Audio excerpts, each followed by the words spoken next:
ಅದರಿಂದ ಪ್ರತಿಯೊಬ್ಬರು ಕೂಡ ನಾವು ಎಂಥ ಮಕ್ಕಳನ್ನು ತಯಾರು ಮಾಡಬೇಕು. ನಾನು ಈಗ ಭಾಳ ಎಲ್ಲರನ್ನೂ ಪ್ರೀತಿಸ್ತೀನಿ. ನಾನು ಯಾವುದೇ ಜಾತಿಯವರಿರಲಿ, ಯಾವುದೇ ಧರ್ಮಕ್ಕೆ ಸೇರಿರಲಿ, ಯಾವುದೇ ಭಾಷೆ ಮಾತಾಡಲಿ, ಎಲ್ಲರನ್ನೂ ಪ್ರೀತಿಸ್ತೀನಿ. ಆದರೆ ಉಪಾಧ್ಯಾಯರುಗಳನ್ನು ಅತ್ಯಂತ ಹೆಚ್ಚು ಗೌರವದಿಂದ ಕಾಣ್ತೇನೆ ಅಂತಕ್ಕಂಥ ಮಾತುಗಳನ್ನು ಹೇಳಲಿಕ್ಕೆ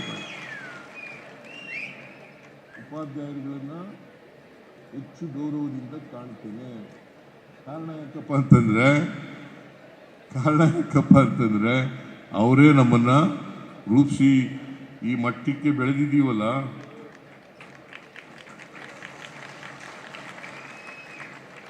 ಅದರಲ್ಲೂ ಶಾಲಾ ಶಿಕ್ಷಕರು ಇದ್ದಾರಲ್ಲ, ಪ್ರಾಥಮಿಕ ಶಾಲೆ ಪ್ರೌಢಶಾಲೆ ಶಿಕ್ಷಕರಿದ್ದಾರಲ್ಲ, ನಮಗೆ ಹೆಚ್ಚು ಗೌರವವನ್ನು ಕೊಡ್ತಕ್ಕಂಥ ಶಿಕ್ಷಕರು ಯಾರಪ್ಪ ಅಂತಂದ್ರೆ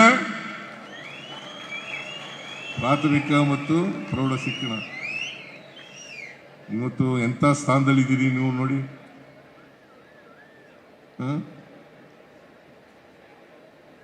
ಸಪೋಸ್ ಒಂದು ವೇಳೆ ರಾಜಪ್ಪ ಅಂತ ಮೇಷ್ಟ್ರು ಹೆಡ್ ಮಾಸ್ಟ್ರು ನನಗೆ ಪ್ರಾಥಮಿಕ ಶಾಲೆಯಲ್ಲಿ, ಅವರು ನಮ್ಮ ಊರಿಗೆ ಹೆಡ್ ಮಾಸ್ಟರ್ ಆಗಿ ಬರದೇ ಹೋಗಿದ್ರೆ ನಾನು 5ನೇ ತರಗತಿಗೂ ಸೇರ್ಕೊತಿರ್ಲಿಲ್ಲ, ಇವತ್ತು ಲಾಯರು ಆಯ್ತಿರ್ಲಿಲ್ಲ, ಜೊತೆಗೆ ಮುಖ್ಯಮಂತ್ರಿನೂ ಕೂಡ ಆಯ್ತಾ ಇರಲಿಲ್ಲ.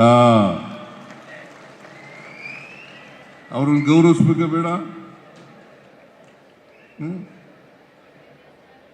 ಗೌರವಕ್ಕೆ ಅರ್ಹರಾದಂಥ ವ್ಯಕ್ತಿ ಯಾರಪ್ಪ ಅಂತಂದ್ರೆ ಶಿಕ್ಷಕರು.